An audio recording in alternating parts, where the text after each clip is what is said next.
Bugün size tavuk dünyasına tarif vereceğiz. Tavuk dünyasına rakip olarak da. İlk önceliğimiz tavuk. Tavuğumuzun içine 2 diş sarımsak, biraz karabiber ekledik. Ve biz tavuğu bekletmediğimiz için bir tatlı kaşığı da sirke yaptık. Tavuğumuzun sosunu hazırladık. Şimdi tavuğumuzu biraz dinlendirmeye bırakıyoruz. Gördüğünüz gibi sarımsaklar da içinde. Suyumuzun içine tatlı kaşığı zerdeçal kattık. Çünkü makarnamızı renk versin diye. Suyumuz kaynıyor. Makarnamızı ekliyoruz.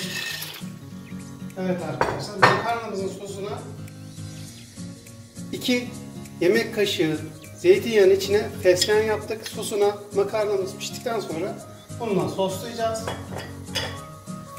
Makarnamız bir yerden kaynarken biz de hemen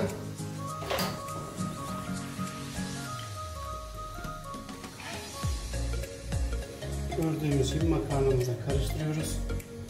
2 kişilik yapıyoruz biz menümüzü. Şimdi hemen tavuğumuza başlıyoruz. Öncelikle tavuğumuzun iyice kızgın olması gerekiyor. Şöyle yağımızı atalım.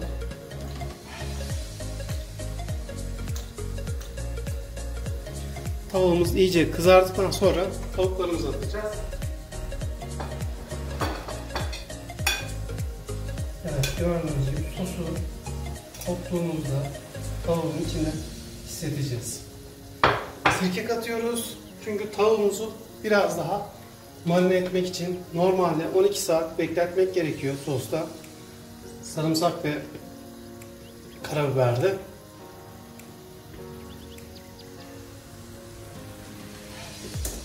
Şuna bakıyoruz arkadaşlar. Tavuğumuz iyice kızarıncaya kadar bekliyoruz. Ondan sonra tavukları atıyoruz. Evet, kızarmış sosumuz. Hemen tavuklarımızı atıyoruz.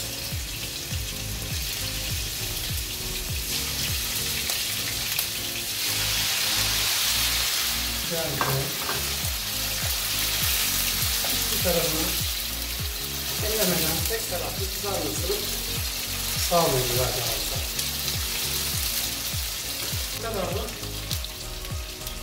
tavuğumuzun içine kaşar hazırladık.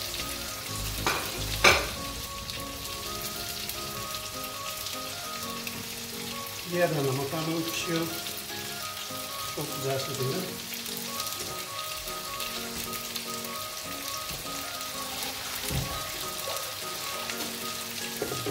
Gördüğünüz üzere zerdeçal makarnamız sarımtırak bir denge duruyor.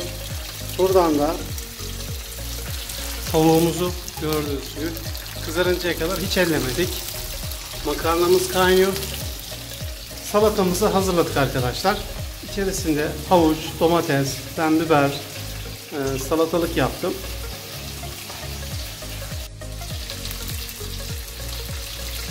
Evet arkadaşlar. Tavuğumuzu şimdi size gösteriyorum. Bakın böyle şöyle nasıl kızarmış olarak böyle farklı karıştırıyorlar.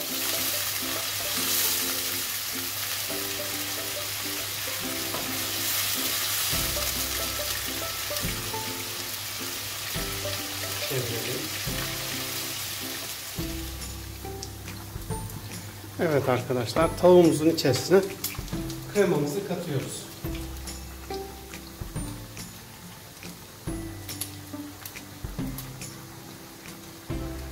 Güzelce karıştırıyoruz.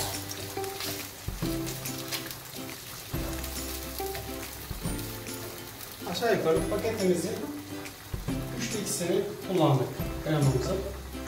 Biraz daha bu şekilde pişmesini sağlıyoruz. Çok güzel bir lezzeti diyoruz. Biraz böyle suyunu çekmesini sağlayacağız.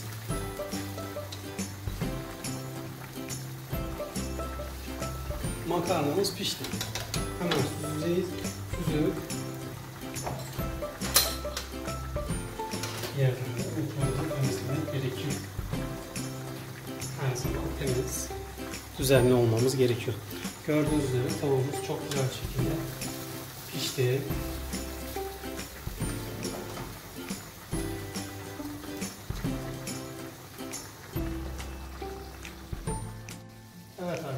Şimdi kaşarımızı katıyoruz.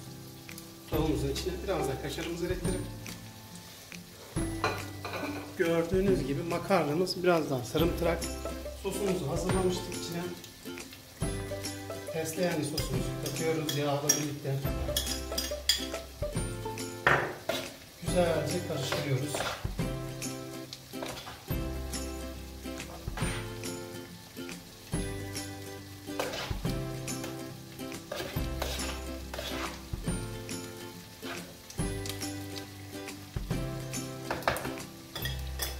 Hazır.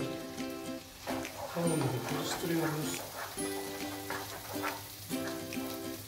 Tavuğumuzun altını kapatıp servise hazırlıyoruz.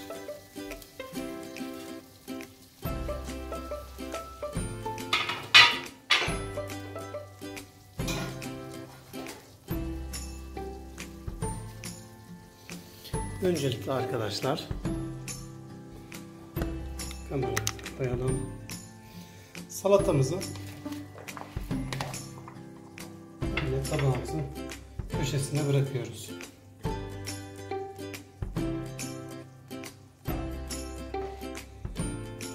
Gördüğünüz üzere. Sonra makarnamızı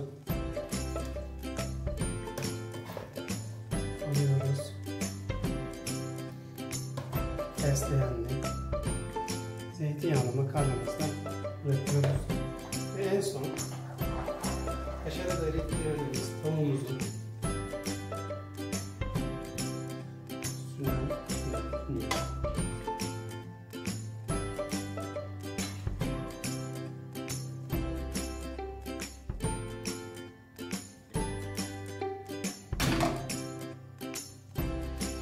Evet arkadaşlar, tavuk dünyasına hoş geldiniz.